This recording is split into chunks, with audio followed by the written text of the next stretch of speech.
the Go Berserk with Email podcast with Navy nuclear engineer turned email software developer, Troy Broussard.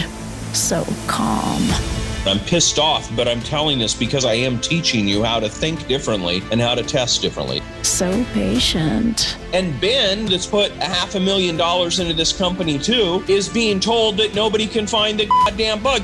So charitable. I'm going to start paying bounties every time somebody finds a bug. We're going to deduct $10 for that week. So trusting. Do not assume that anything works. Assume that nothing works. And so sweet, it makes sugar taste just like salt. I want to play into the sexiness of marketing automation, but I also want to slap the complexity of it. The Go Berserk with Email podcast begins now. So what's your goal today, man? Are you trying to piss people off? What's this all about? Well, with this title, right? The marshmallow chasing TikTok brain. I could go in so many different angles. We could take this into a political jaunt and TikTok being kicked off China and have all that whole discussion. And we could go from all different angles. But no, I'm actually not anti-TikTok at all. I'm using it as an illustration for this concept of what I call the TikTok brain. Is you could say it's the YouTube Shorts brain as well, right? YouTube Shorts today are taking over because people just don't have the attention span to watch an 18-minute long video. And so they go to shorter and shorter videos until ultimately they dumb it down to a 30-second short. And this, Jonathan, honestly, we don't care too much about those people that can't maintain a longer concentration because all of our episodes are quite a bit longer than the YouTube short. So you can tell how much I'm attracted to that mindset and the length of our episodes here on the podcast. But, this, what really stirred this up was a conversation I was having with Ben Settle the other day. So, we talk multiple hours per week between the multiple companies that we have together and things that we're doing. And we mostly talk on Marco Polo back and forth. And so it's kind of fun to go over things. We had this launch going on that he had a launch going on last week. And it was a rare launch for him. He doesn't do many of these, but every now and then he does this low dollar launch price. And he did a $20 offer last week. And it's really rare. He only does that occasionally. And when he does, it's like, release the Kraken, right? You've got hundreds and hundreds and hundreds of sales coming through and people going crazy. And because they know he just doesn't offer that price point very frequently. And he sent me this rant.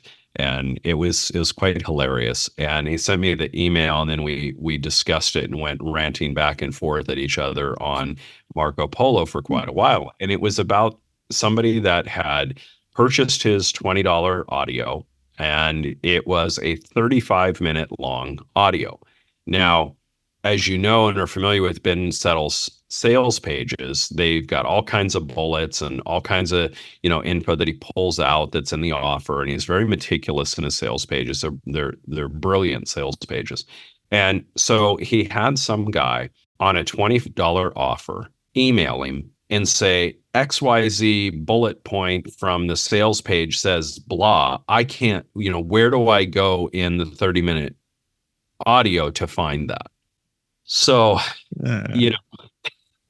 we're sitting here and talking about the mindset of somebody. This is an offer that he could have easily sold for several $100s in terms of the value and knowledge that was dropped in this 35-minute audio. It's very powerful audio and about email strategies and tactics and things, mostly strategy. And here someone saw the value to buy it for $20, but they wanted him to take time out of his day to answer them and research at the exact time code in the 35-minute audio of where they should go, because they surely didn't have more than 30 seconds to consume it, right? Like TikTok brain is what I call it, all right? And it's not picking on TikTok. It's just I call it TikTok brain because that's just the short little clips and scatterbrain. I got to go to something else, squirrel syndrome, whatever you want to refer to it as. But the audacity of sending that email, right? For some, I don't even reply to emails like that, nor did he, right? Nor did he. But the point of the matter is you're reaching out to somebody that makes thousands of dollars an hour for their time doing what they do. And you have the audacity to think that because you're not willing to invest 35 minutes of your time, they should take time out of their day to tell you right where you can go for that 30 seconds that you're going to promptly forget and never implement anyway.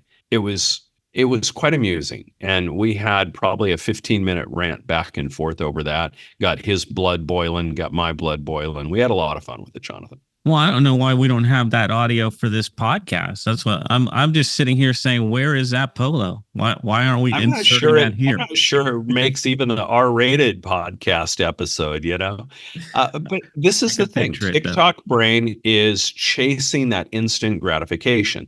Now, marshmallow chasing, where does that come from? Well, this goes back to one of the longest standing psychological tests of all time, which is the marshmallow test. And this test goes back to the 50s.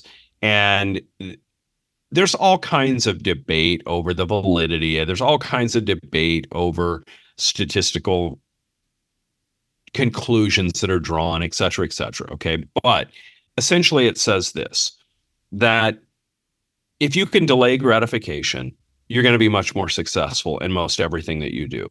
And the marshmallow test, different tests, different follow-up studies 70 years later with the same people, they follow up with them over decades, that they found that people that were able to delay gratification by choosing when offered as a child and told, you can have this marshmallow in front of you right now, or if you wait, I got to go out for a second, but if you wait, when I come back, I'll give you a second marshmallow and you can have two, but you only get the second one if you wait for me to come back. That was the premise of the test.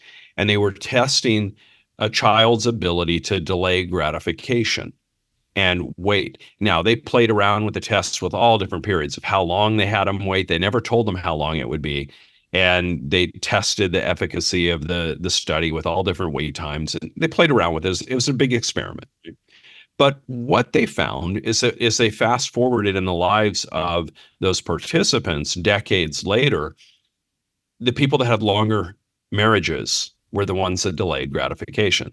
The people that had a lower obesity rates were the people that delayed gratification. The people that had more successful careers, that had larger retirement accounts, and it just goes on and on and on and on, were all in the group of the delayed gratification. Now, again, as I said, some of the relevance, some of the conclusions, people will debate and argue about that for probably more decades, but nobody can look at the results of the marshmallow test and not rationally conclude that delayed gratification is a huge factor in your overall success in anything that you do. And so when I refer to the TikTok brain, it is somebody that's looking for this immediate payout. Give it to me now. I've only got 30 seconds and and I'm at, I've just got to get this one little nugget. That's everything I need.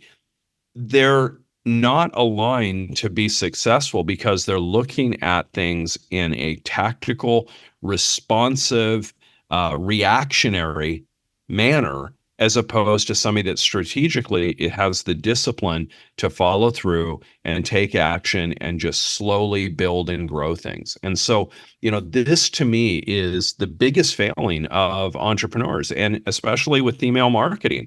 How many people have seen studies that if you send daily email, you're going to make more money? Everybody knows it's a fact. Ben is, good Lord, I've seen days where he sent out like 7 or 9 emails in the same day, right? And I joke with him and he's like, yeah. So there's this funny phenomenon. The more emails I send out, the more I get paid. And no matter if I can guarantee if I send out 20 emails in a day, I'd get paid more too. Now, at some point, it doesn't make sense because you start pissing people off and getting opt-outs, but that's where the relationship building comes into play. And that's why there's nothing better for that relationship building than daily email. Daily email is what creates the relationship in the first place. But most people in our space, Jonathan, are trying to chase the tactic of how to do this subject line, or how to do this. If I put the little RE colon in front of my subject line, I get a better opener. All this tactical horseshit. And yet they're not emailing consistently. They're not doing the things that take a little bit more delay and gratification. They take a longer period of time to reap the benefit, but the strength of the relationship is just massively impacted, right? They're not willing to do that because they're thinking with the TikTok brain. They're thinking of, I've only got 30 seconds. What's a quick little thing that I can do? So that's what I'm referring to when I say the marshmallow chasing TikTok brain, is that people are just looking for the instant gratification. And honestly, this is why Berserker Mail, why we don't have so many of the features that other platforms like to pat themselves on the back over, because they're features that don't really have an impact in the overall relationship building of the email. They're featureitis, which we've talked about here many times. We don't do the featureitis game because we're not trying to appeal to the TikTok marshmallow chasers. We're just not. And it doesn't mean we don't like TikTok influencers. So if you're a TikTok influencer, don't get butthurt. I'm not calling you out. I'm saying the mindset of just having that 30-second attention span. We don't chase those, right? And we look to acquire the people that are looking with a more of a long-term horizon, that understanding that the more time they can save on a daily basis on a platform that keeps them focused on what they need to worry about and what puts money in the bank and what builds relationships, and not meeting some, massive checklist of feature comparison with the XYZ competitor, is who they really want to be with. And that's the way we design it. Man, so I have like two sides to that, because one of the things I know my clients bug me about all the time is growth, right? You have to reach more people. We got our podcast, it's running easy. Now we want to grow it, right? And I start thinking about, like, that's where the growth is, in those places where there's millions of people watching short video. But do you think that there's any deep thinkers out there, or chasing that is just a total waste of time? So growth of what, right? It's the opportunity seekers that you're growing. And those are the people that are the most troublesome to support. We see it time and time again, and Ben sees it all the time too, right? He'll tell you, he'll be the first one to tell you that, yes, he'll make, hundreds and hundreds of sales at those $20 price points, but the quality of a buyer at $20 versus the quality of buyer at $1,000 is totally different. Yeah. And so I've had a list, to give you an example. I've had a list that had less than 800 people on it doing a 7-figure business. Do you have to focus on growth if you get results? If you can hit your targets, it's not about growth. It's about the right people and the right offer and the right price point to sell to those people that brings you in the best profitability for the value of what you're offering. Like, if you go out there and just focus on growth, what you're going to find is, see, this is the caveat that most people don't realize about growth. You're also going to grow your help desk. You're also going to grow your complaints. You're also going to grow your spam complaints. You're also going to grow the number of customers you have to support. Yeah. Right. I would much rather support, 4 customers paying 10 times as much as 100 customers, paying me just a little token of the data. I mean, I don't want to go after the numbers that are the wrong numbers. I don't want to be chasing the growth numbers. This is a lot of ego involved. Yeah. Oh, I've got 60,000 people on my email list. Well, great. My tiny little email list kicks the ass of a lot of those lists that are 10 times, 20 times my size, because I've got the right people on my list.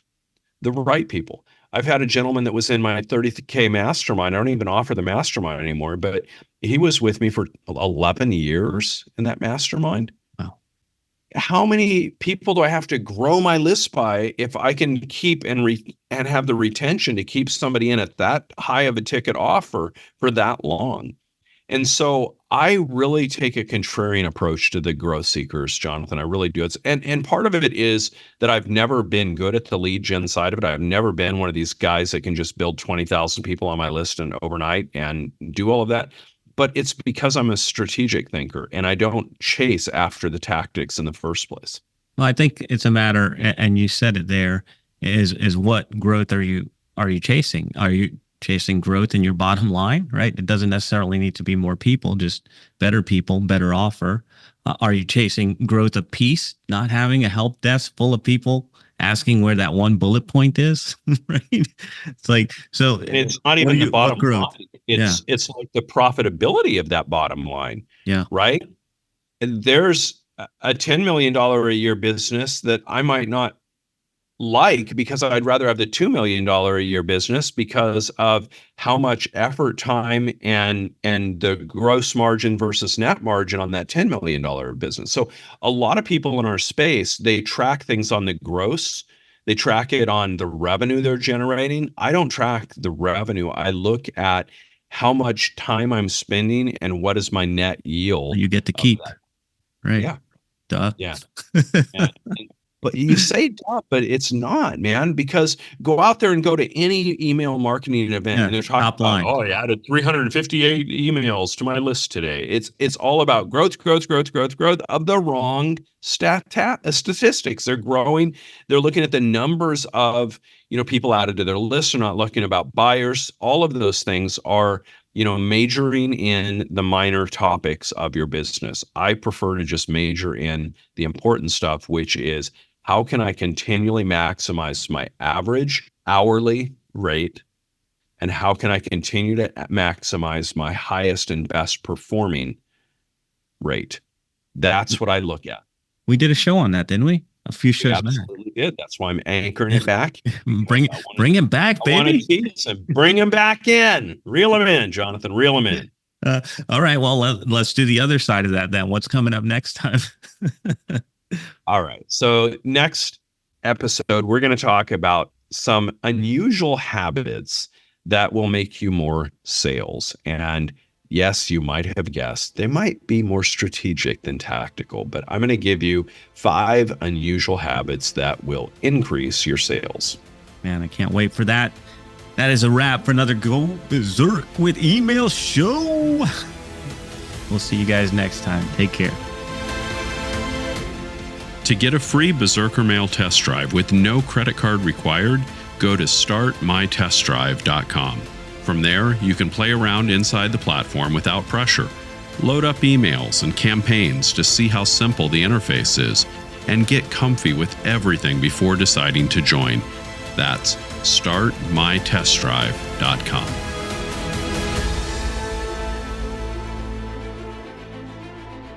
This is thepodcastfactory.com.